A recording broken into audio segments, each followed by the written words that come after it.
Viens avec moi. Un PDG millionnaire aperçut une petite fille endormie à un arrêt de bus. Ce qu'il fit le lendemain changea leur vie à jamais. Une neige épaisse et silencieuse tomba sur New York cette nuit-là, recouvrant la ville d'un manteau blanc. Le vent sifflait entre les immeubles, apportant avec lui ce genre de froid qui s'infiltrait à travers la laine et la peau jusqu'aux os. Michael Reynolds, 32 ans, sortit d'une tour de verre sur Park Avenue, encore sous le poids d'une longue et tendue réunion d'affaires. Connu comme le plus jeune PDG à dominer Wall Street, il avait bâti son empire sur la précision, les chiffres et un détachement émotionnel total. Ce soir-là, pourtant, quelque chose en lui refusait la voiture de luxe chaude qui l'attendait au bord du trottoir. Il fit signe à son chauffeur de partir et marcha, laissant l'air glacial lui éclairer l'esprit. Il tourna dans un pâté de maisons tranquilles près de son hôtel, la neige crissant sous des chaussures de cuir ciré, lorsque la lueur vacillante d'un lampadaire attira son regard. Une petite silhouette solitaire était allongée, recroquevillée sur un banc métallique, sous la lueur jaune pâle d'un vieil arrêt de bus. Il ralentit. C'était un enfant. Michael s'approcha, son souffle perçant dans l'air glacial. La fillette ne devait pas avoir plus de 4 ans. Elle était blottie sous un manteau en lambeaux bien trop grand pour elle, vêtue seulement d'une fine robe en coton. Ses cheveux étaient emmêlés, ses joues rouges et irritées par le froid, ses lèvres déjà teintées de bleu. Elle dormait ou essayait de dormir. L'inquiétude le submergea. Sans hésiter, il s'accroupit près du banc et lui toucha doucement l'épaule. « Tu as une maison ?» demanda-t-il doucement. « Il gèle ici. Laisse-moi t'emmener au chaud. Viens avec moi. » La petite fille remua.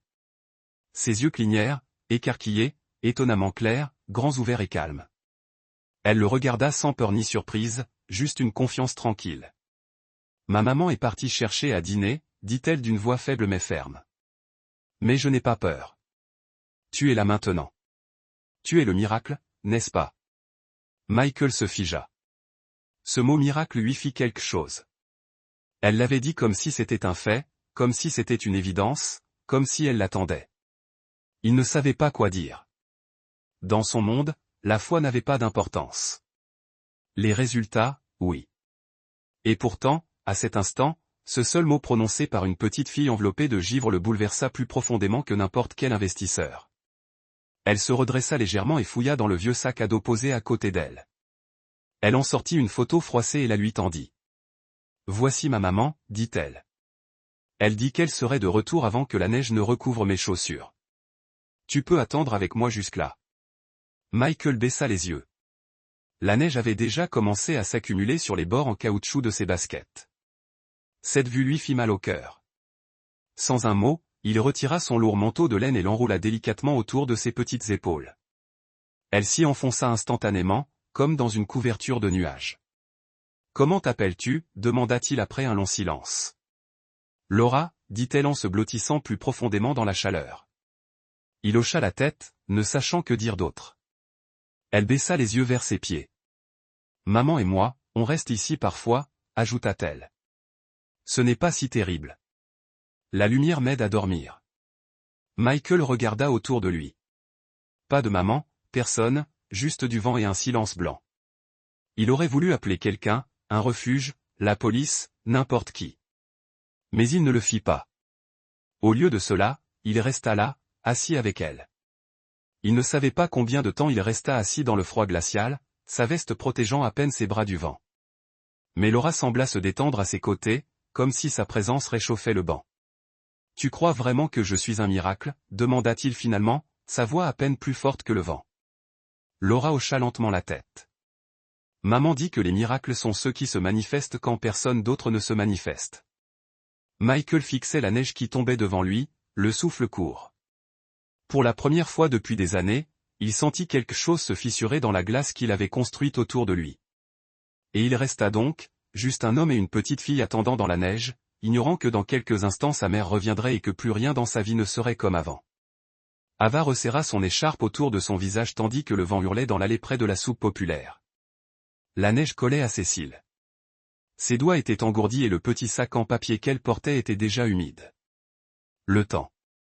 À l'intérieur se trouvaient 2 récipients de porridge de riz chaud et un petit pain. Le dîner de ce soir pour elle et Laura. Elle marchait vite, chaque pas pesant de fatigue. Son absence avait duré plus longtemps que d'habitude. Une file d'attente à la cuisine s'étendait autour du pâté de maison, et lorsqu'elle entra, les bénévoles étaient déjà en train de ranger leurs affaires. Mais elle avait souri, polie et patiente, reconnaissante de tout ce qu'il pouvait donner. C'était sa règle de vie, ne jamais mendier, ne jamais exiger, juste survivre. Ava avait 28 ans, autrefois une rêveuse tranquille, passionnée de cuisine et d'un sens aigu des saveurs. Elle avait travaillé comme cuisinière dans un petit bistrot de quartier avant que la pandémie ne l'oblige à fermer. Puis vinrent les factures impayées, l'expulsion, la dure réalité que même un travail acharné pouvait vous laisser sans abri. Désormais, elle n'était plus qu'une mère. Une mère faisant tout ce qu'elle pouvait pour protéger son enfant d'un monde qui ne lui offrait aucune place. Ses pas s'accélérèrent lorsqu'elle tourna vers le pâté de maison où se trouvait l'ancien arrêt de bus, un endroit qu'elle avait soigneusement repéré. Il était proche d'un hôpital, ce qui impliquait des lampes de patrouille, une caméra de sécurité et un abri voisin lui servait parfois de salle de bain et de couverture. Le banc était partiellement recouvert de neige et suffisait à Laura pour dormir, recroquevillée. Mais ce soir-là, au moment où Ava tourna le coin, elle s'arrêta net. Il y avait quelqu'un. Un homme, assis sur le banc à côté de Laura. Il ne la tenait pas, mais il était tout près. Trop près. Son manteau, un manteau en laine coûteux, enveloppait sa petite silhouette. Laura était maintenant assise, bien droite, ses petites mains repliées dans ses manches, l'écoutant attentivement. Il parlait doucement, lui racontant peut-être une histoire. Sa voix était basse, chaude, posée, presque comme une berceuse. Le cœur d'Ava battait fort. Elle lâcha le sac, se précipita en avant et attrapa sa fille. « Laura !» cria-t-elle d'une voix aiguë de panique. Elle prit l'enfant dans ses bras, la serrant contre elle, la protégeant instinctivement. L'homme se releva vivement, mais ne s'approcha pas d'elle. Ses mains se levèrent aussitôt, paumes ouvertes. « Je ne suis pas là pour lui faire du mal, » dit-il calmement. J'étais juste assis avec elle. Elle était seule, froide. Ava recula d'un pas, son regard scrutant son visage. Rasé de près, jeune, sérieux et inconnu. Elle ne voyait pas malice, mais elle ne lui faisait pas confiance non plus. On ne touche pas à l'enfant de quelqu'un juste parce qu'il a l'air froid, rétorqua-t-elle en serrant Laura dans ses bras. Je ne l'ai pas touché, dit-il doucement. Je lui ai donné mon manteau et me suis assise à côté d'elle. Elle m'a dit que tu revenais. J'allais attendre que tu reviennes. Laura remua dans ses bras, puis sourit d'un air endormi. Maman, il est gentil. Il est resté avec moi. Il est chaud comme coco. Ava baissa les yeux vers sa fille. Sa peau était moins pâle maintenant. Elle avait cessé de trembler. Elle se tourna vers l'homme, la voix toujours réservée. Qui es-tu? Je m'appelle Michael, dit-il. Je passais par là, c'est tout. Il ne fit aucun geste pour récupérer son manteau. Il resta planté là, en chemise, les flocons de neige s'accumulant sur ses épaules, les mains toujours levées. Ava l'observa. Son regard était fixe, ni prédateur, ni vide, juste fatigué comme le sien. Toujours, dit-elle sans rien dire. Je peux partir si tu veux, proposa-t-il. Mais tu pourrais peut-être lui garder le manteau, juste pour ce soir. Ava regarda l'épaisse laine enroulée autour de Laura, vit comment sa fille s'était blottie dans sa chaleur comme si elle était à sa place. Elle expira lentement. Non, dit-elle. Tu peux rester pour l'instant. Mais ne tente rien. Je ne le ferai pas, Michael hocha la tête d'une voix douce. Je comprends. Il se rassit, cette fois à une distance respectueuse. Ava hésita, puis s'assit à côté de lui, Laura reposant sur ses genoux entre eux. La neige continua de tomber. Pendant un moment, personne ne parla. Puis, presque à contre-cœur, Ava dit, on reste ici parfois. C'est plus sûr qu'ailleurs. Michael hocha la tête, sans insister. Elle dit cela.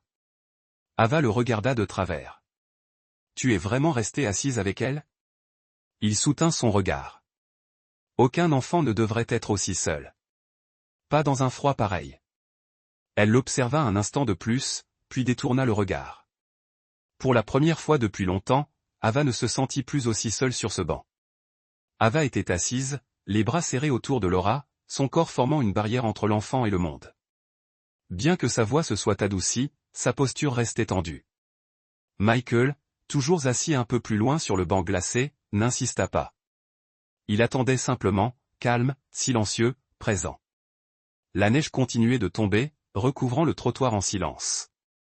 Au bout d'un moment, Ava le regarda à nouveau.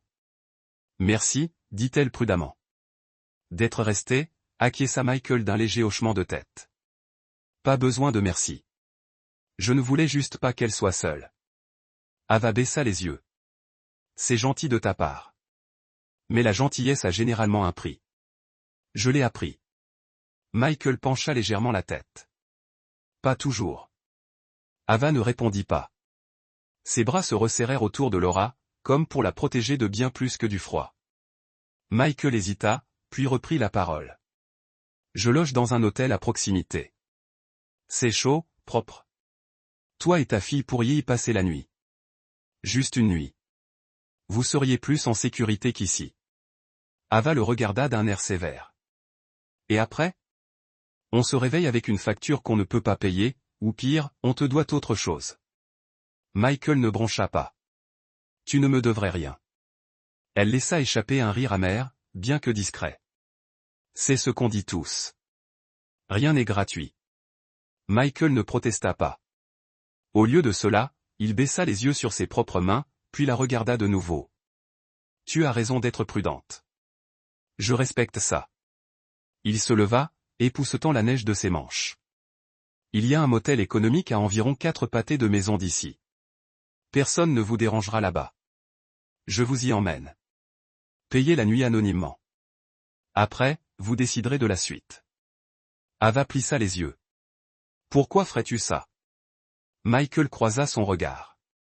Parce que je peux et parce que je veux. Cette réponse la stupéfia et la fit taire.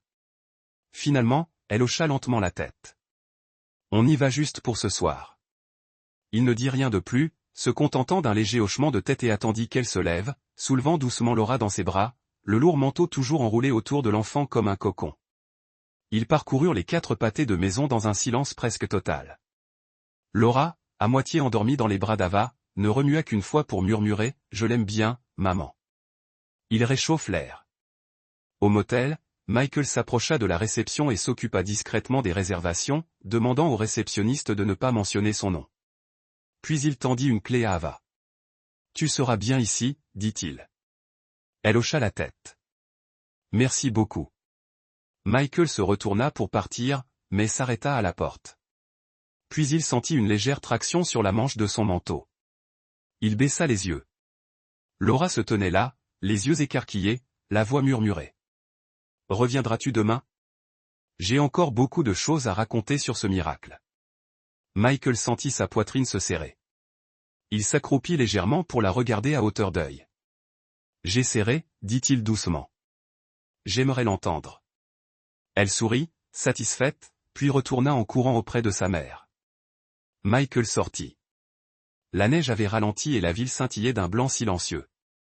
Il resta là un long moment, incertain de ce qu'il ressentait. Pendant des années, tout ce qu'il faisait avait été guidé par la stratégie, la logique, les chiffres. Mais ce soir-là, il avait agi sur autre chose, quelque chose en quoi il n'avait plus confiance depuis longtemps. Son cœur.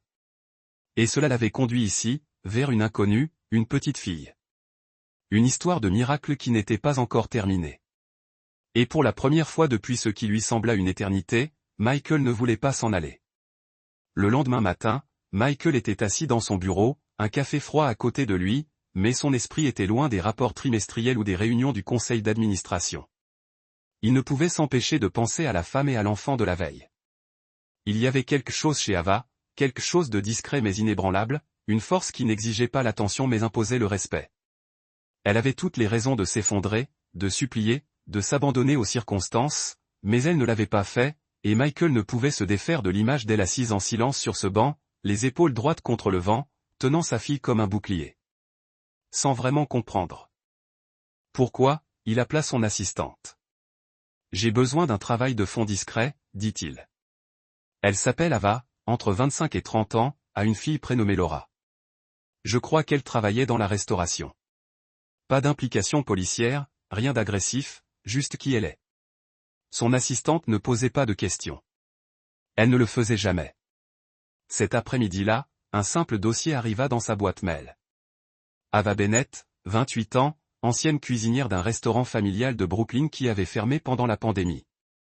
Pas de casier judiciaire, une seule expulsion à son dossier, actuellement non répertorié, connue pour fréquenter les soupes populaires et les refuges de Midtown. Elle avait été clean toute sa vie et pourtant, le monde l'avait balayée dans les marges. Michael referma le dossier et se laissa aller en silence.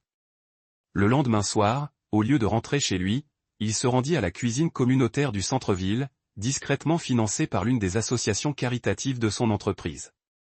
Il se tenait près de l'entrée, le col de son manteau relevé, observant par la vitre dépolie. À l'intérieur, Ava travaillait. Elle portait un tablier emprunté et un pull trop grand, les cheveux attachés en arrière. Elle se déplaçait avec une aisance experte, coupant des légumes, remuant une énorme marmite de ragoût, versant des bols avec précaution. Mais ce n'était pas seulement l'habileté qui le frappait. C'était la grâce. Elle saluait chaque personne faisant la queue d'un hochement de tête ou d'un petit sourire. Elle se lavait les mains entre chaque pas. Elle servait tout le monde avant même de penser à elle. Plus tard, lorsque les plateaux furent vidés et que le silence commença à régner dans la cuisine, Ava s'assit un instant sur une caisse dans un coin, sirotant une tasse de thé tiède. Michael entra enfin, la surprenant. « Je suis désolé, dit-il. Je ne voulais pas vous interrompre. » Ava posa sa tasse, prudente, mais pas méchante. « Que faites-vous ici ? » « Je soutiens cet endroit, dit-il simplement. Discrètement. « Je voulais voir comment il est utilisé. » Elle haussa un sourcil. « Et maintenant, vous avez vu. » Michael hésita, puis dit, « Vous êtes doué pour ça. » « Je cuisinais, répondit-elle. « Avant tout ça, je pourrais vous aider, proposa-t-il. Trouvez-vous une petite allocation. Rendez-la officielle. Rien de gros, mais stable. » Ava secoua la tête. « Je ne demande pas la charité. » « Ce n'est pas de la charité, dit Michael.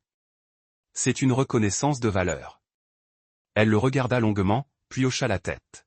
« D'accord, je cuisinerai, mais seulement si je le fais à ma façon. » Ce soir-là, elle resta tard pour préparer le lendemain. Michael s'attarda à proximité, faisant semblant de consulter son téléphone, mais en réalité, il la regardait travailler. C'était apaisant, comme regarder quelqu'un remettre de l'ordre dans un monde chaotique, une marmite à la fois. Plus tard, alors qu'elle sortait par la porte de derrière, il la suivit à distance respectueuse. Elle ne rentra pas directement chez elle.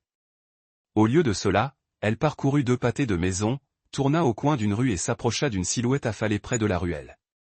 Un homme âgé, recroquevillé sous une couverture déchirée, tremblant violemment. Ava s'agenouilla près de lui, murmura quelque chose que Michael ne put entendre, puis fouilla dans son sac et en sortit un petit récipient. Des restes. Elle le déposa délicatement dans les mains de l'homme, puis, sans hésiter, retira son manteau et l'enroula autour de ses épaules. Michael s'arrêta de marcher. Il resta là, à moitié caché par la neige, à l'observer. « On ne devrait pas mourir de froid, » murmura Ava en ajustant le manteau sur le dos de l'homme. Même s'il commettait des erreurs. Michael resta silencieux, immobile. Il la fixa simplement, la contemplant de la sollicitude dans sa voix, de la fermeté de son toucher, de l'humanité inébranlable qu'elle déployait si généreusement. Et à cet instant, pour la première fois depuis très longtemps, Michael pensa à sa mère. Elle avait été infirmière, tendre, altruiste, toujours la première à s'asseoir aux côtés d'un patient que personne d'autre ne voulait toucher. Elle était morte trop jeune. Mais là, Michael voyait cette même âme se refléter dans une femme assise sur le trottoir froid à côté d'un homme oublié. Ava ignorait qu'on l'observait. Et Michael savait qu'il ne pouvait plus se taire. Plus au fond de lui. Il était venu ici avec curiosité.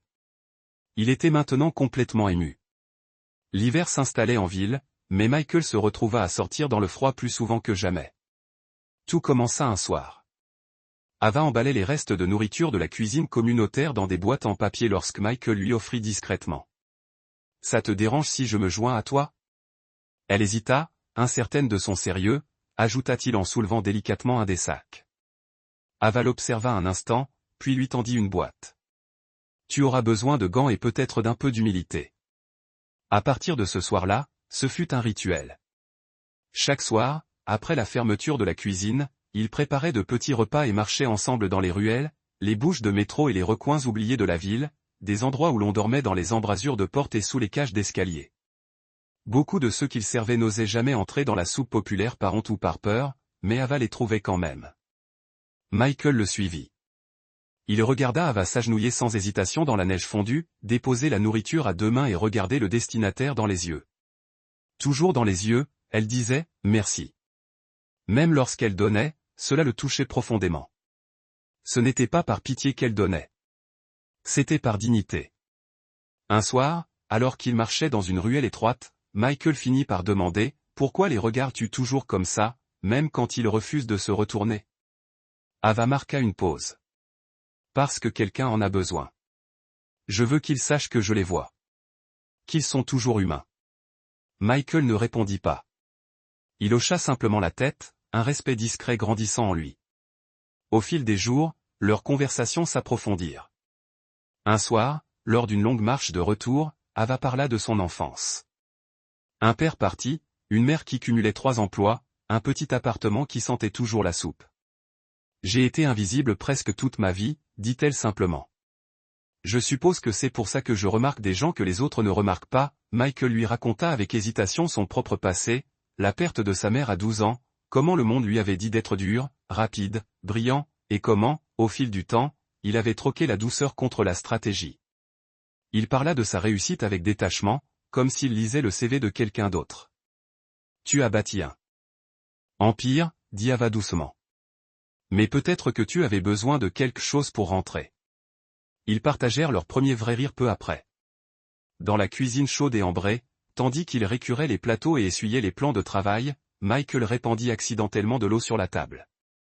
Ava poussa un cri en lui jetant un torchon. Laura, assise à côté de lui avec ses crayons, rit de manière incontrôlable. Tu es nul pour le ménage, dit Ava en riant. C'est choquant, je sais, répondit-il. Je n'ai jamais nettoyé que des craques boursiers. Ce soir-là. Laura le serra fort dans ses bras en sortant. Bonne nuit, monsieur Bonhomme de Neige. Bonhomme de Neige, demanda Michael, amusé. Laura sourit. Parce que tu es venu avec la neige, et que tu apportes toujours des bonbons à la menthe. Il fouilla dans sa poche et lui tendit une menthe poivrée. Alors je suppose que je dois faire honneur à ce nom. Ce que Michael n'avait pas dit à Ava ni à Laura, c'était ce qu'il avait fait ce matin-là. En examinant les rapports immobiliers pour la branche philanthropique de l'entreprise, il était tombé sur une annonce, un café désaffecté au cœur de Midtown, modeste mais bien construit, le genre d'endroit qui sentait le pain frais et qui sonnait comme des histoires racontées autour d'une soupe. Sans tambour ni trompette, il l'acheta au nom de la fondation. Ce soir-là, tandis qu'Ava parlait du manque de cuisiner pour de vrai, et pas seulement de servir du ragoût à la louche, il l'imagina dans cet espace, elle et Laura, un poêle chaud et bien chauffé, un menu écrit à la craie de sa main soignée, le cliquetis des plats, les rires et secondes chances. Il ne dit pas un mot, mais dans son cœur, la vision était déjà vivante, et elle portait un nom, le foyer. C'était un après-midi ordinaire. Du moins, c'était comme ça que ça avait commencé. Ava était arrivée tôt à la cuisine pour préparer le dîner. Elle coupait des carottes à l'arrière lorsqu'elle entendit une voix. La voix de Michael. Il était au téléphone dans le couloir. Elle n'avait pas voulu écouter. Elle n'avait même pas bougé au début. Mais en entendant son nom, son corps se figea. Nous avons finalisé l'achat de la propriété. Le foyer ouvrira à la date prévue, disait Michael. Et oui, gardez le nom de la fondation surtout. Inutile de me mentionner. Ava ne sait toujours pas. Il y eut un silence, puis la voix de son assistante, plus basse mais claire. Tu es sûr de ça? C'est un investissement important. Michael répondit sans hésiter. Elle le mérite. Le couteau dans la main d'Ava tomba sur la planche à découper. Elle eut le vertige. Michael Reynolds. Ce nom la frappa de plein fouet. Bien sûr, elle l'avait déjà entendu dans les gros titres, dans l'admiration chuchotée de bénévoles, sur la couverture d'un numéro de Forbes qu'elle avait vu des années plus tôt dans une salle d'attente. L'homme aux traits anguleux, au regard froid et à la tête d'une entreprise milliardaire, et il était là tous les jours, silencieux, souriant, chaleureux, faisant la vaisselle, livrant à manger, mentant. Elle sortit de la cuisine juste au moment où Michael se retournait, raccrochant. Leurs regards se croisèrent. Elle ne parla pas. Elle n'en avait pas besoin. Son visage était pâle. Ava, attends. Tu m'as menti, dit-elle d'une voix neutre, mais tremblante. Pendant tout ce temps, je ne t'ai pas menti, dit-il rapidement. Je ne t'ai juste pas tout dit. Ce n'est pas mieux, il fit un pas en avant. Je n'essayais pas de te piéger. Je voulais être honnête avec toi. Ni le titre, ni le nom. Elle secoua la tête. Mais ce n'est pas le nom qui compte, Michael. C'est la raison pour laquelle tu es venu, pourquoi tu as aidé, pourquoi tu es resté. Il ouvrit la bouche, mais elle le coupa. Tu m'as donné l'impression d'être important, comme si je le méritais. Mais maintenant, je réalise que je n'étais qu'un projet. Encore un de tes petits dons discrets. Non, dit-il d'une voix rauque. Tu as tort. Tu n'as jamais été un projet. Tu l'as été. Non, dit-elle en reculant. Tu peux me donner tout l'argent du monde, mais ne me prends pas ma dignité. Ne fais pas comme si j'avais besoin de toi pour survivre. Ces mots le frappèrent plus fort qu'il ne l'aurait cru. Avant qu'il puisse répondre, elle s'était retournée, avait ôté son tablier et était sortie. Michael resta un long moment dans la cuisine vide. Les bruits autour de lui, le cliquetis des casseroles, le faible bourdonnement du réfrigérateur, se transformèrent en parasites. Elle avait disparu, et il avait l'impression qu'on lui avait arraché quelque chose de vital. Ce soir-là, il retourna dans son penthouse, un espace rempli de tout ce que l'argent pouvait acheter, de hautes fenêtres, de meubles design, d'une vue imprenable sur la ville, mais il ne s'était jamais senti aussi vide. Le silence n'était plus paisible. Il était étouffant.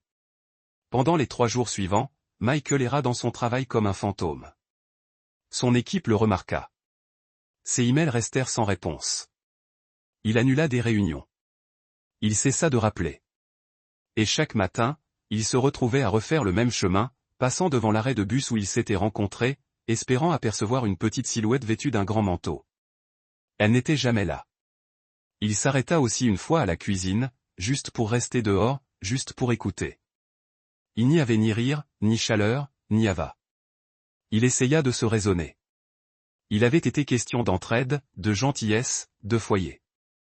Mais au fond, il savait que ce n'était plus la vérité. Il n'était pas resté toutes ces nuits par charité. Il ne l'avait pas observé dans l'ombre juste pour se sentir utile. Il était resté parce que quelque chose dans sa stabilité l'avait ancré. Il était tombé amoureux sans même s'en rendre compte. Et maintenant qu'elle était partie, tout ce qui avait autrefois façonné sa vie, les accords, les fusions, les chiffres, ne lui semblait plus qu'un bruit. Un soir, il chargea lui-même un sac de restes de repas et parcourut le chemin qu'ils empruntaient ensemble, le long de ruelles familières aux coins gelés, passant devant les marches de la vieille église où Ava laissait des couvertures supplémentaires. Il ne trouva personne. Au dernier arrêt, la rue la plus calme de toutes, il se tenait seul sous un lampadaire vacillant. Le vent lui transperçait le manteau. La neige dansait dans la lumière comme de la poussière. Il ferma les yeux et se souvint de sa voix. Je n'ai pas besoin d'être sauvé. J'ai besoin de me sentir comme une personne. Michael ouvrit lentement les yeux, puis murmura à voix haute, sans que personne ne le sache, je ne l'ai pas sauvé. Il leva les yeux au ciel, la neige s'accrochant à ses cils, elle m'a sauvé. Ce n'était pas son besoin qui l'avait changé. C'était son refus d'être défini par lui. Sa fierté discrète, ses petits gestes d'attention constants. Il était tombé. Amoureux, non pas parce qu'elle avait besoin de lui, mais parce qu'elle n'en avait pas besoin, et il avait besoin d'elle. Il avait besoin du son de son rire résonnant sur les murs de la cuisine.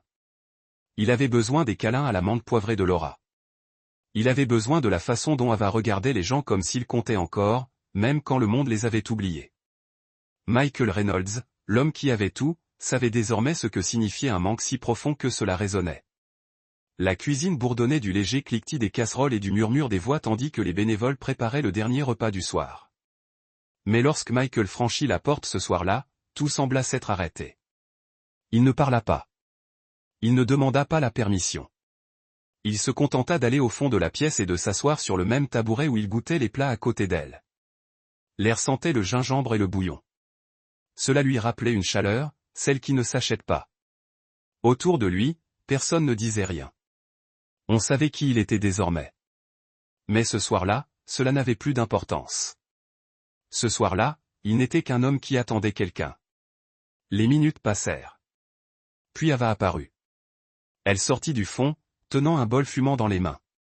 Ses cheveux étaient tirés en arrière, quelques mèches retombant autour de son visage.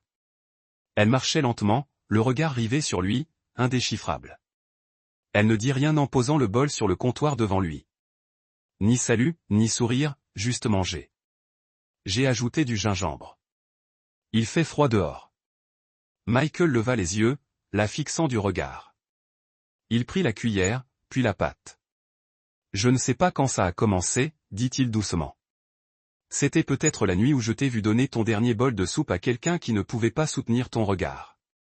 Ou peut-être quand tu as ri, même si je savais que tu n'avais pas dormi. Mais quelque part en chemin, j'ai arrêté de venir ici pour aider. Il soutint son regard. Je suis venu ici parce que j'avais besoin de toi. Ava ne dit rien, mais ses lèvres tremblèrent légèrement et elle cligna des yeux à plusieurs reprises. Michael continua d'une voix ferme. Je ne sais pas comment désirer des choses que je ne peux pas contrôler, mais je sais une chose, rien d'autre que ce que je mange n'a bon goût si ce n'est pas fait par toi. Elle détourna le regard, puis le regarda de nouveau. Alors ne pars plus, dit-elle doucement. Je n'ai jamais eu besoin de miracle. J'avais juste besoin de quelqu'un qui reste, même quand c'est dur, surtout. Puis Michael se leva lentement, s'approchant d'une voix plus basse. Je reste. Non pas par culpabilité, ni pour sauver qui que ce soit, mais parce que tu es la seule chose qui me manquait sans que je le sache. Il tendit doucement la main et la posa sur le bord du comptoir entre eux. Pour la première fois de ma vie, il dit, j'ai quelque chose à retrouver à la maison. Ava ne dit rien. Au lieu de cela, elle posa sa main sur la sienne. Leurs doigts s'entremêlèrent. Plus besoin d'explication. Derrière eux, Laura jeta un coup d'œil depuis l'embrasure de la porte, un sourire illuminant son visage tandis qu'elle murmurait, « Je t'avais dit qu'il reviendrait, maman. » La soupe était restée oubliée sur le comptoir, de la vapeur s'élevant et formant de douces volutes entre eux. Mais à cet instant, aucun d'eux n'avait besoin de nourriture pour se sentir rassasié. Un an plus tard, la neige revint à New York. Mais cette fois, elle semblait plus douce, plus clémente. Aux portes de la ville, nichée entre de vieux bâtiments et de nouveaux commencements, se dressait Art Village, une communauté. Contrairement à tous les autres. Construit en briques restaurées et rempli d'espoir, il offrait bien plus qu'un simple abri. Il offrait un nouveau départ.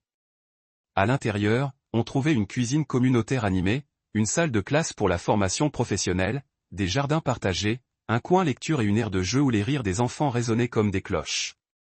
Et au cœur de tout cela se tenait Ava, désormais chef cuisinière et directrice des programmes. Elle se déplaçait dans la cuisine avec la même grâce qu'autrefois, vêtue de tabliers empruntés, mais désormais accompagnée du personnel et d'une vision. Laura, maintenant âgée de 5 ans, portait une écharpe jaune vif siglée, ambassadrice du sourire.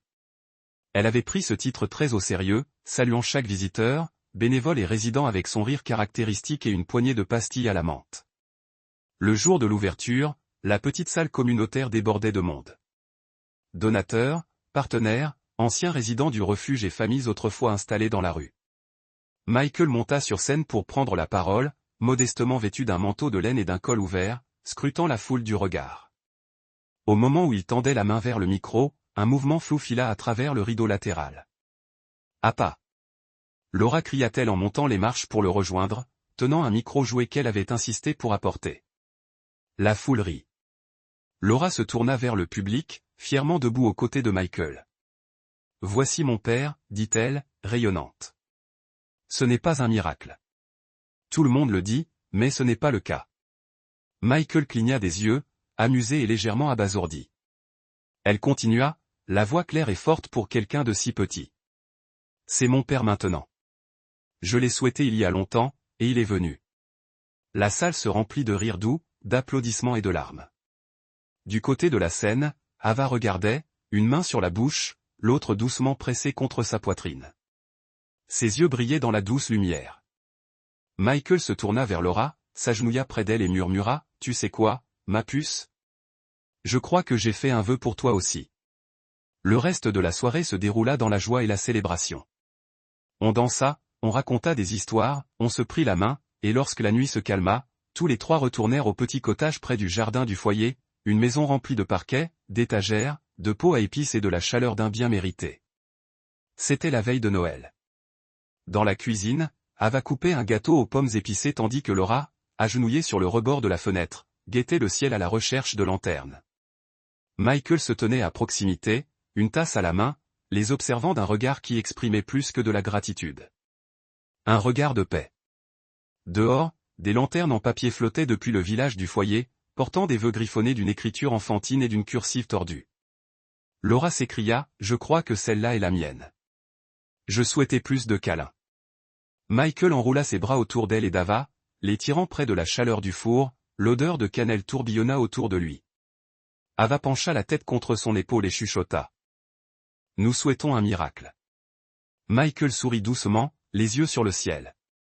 Mais il se tournait, a-t-il dit, a-t-il adopté son emballage B sous un ciel rempli de lanternes, de rire et de neige douce, leur petite famille se tenait enveloppée de lumière. Pas seulement de la saison, mais de quelque chose de plus profond. L'amour, la maison et un avenir finalement construit sur les deux. Si cette histoire a touché votre cœur, vous n'êtes pas seul. Parfois, les miracles les plus puissants ne sont ni grands ni bruyants. Ce sont des actes de gentillesse silencieux. Un bol de soupe, un manteau partagé dans le froid, une main tenue en silence. Il se trouve dans les personnes qui choisissent de rester et d'aimer sans avoir à se sauver.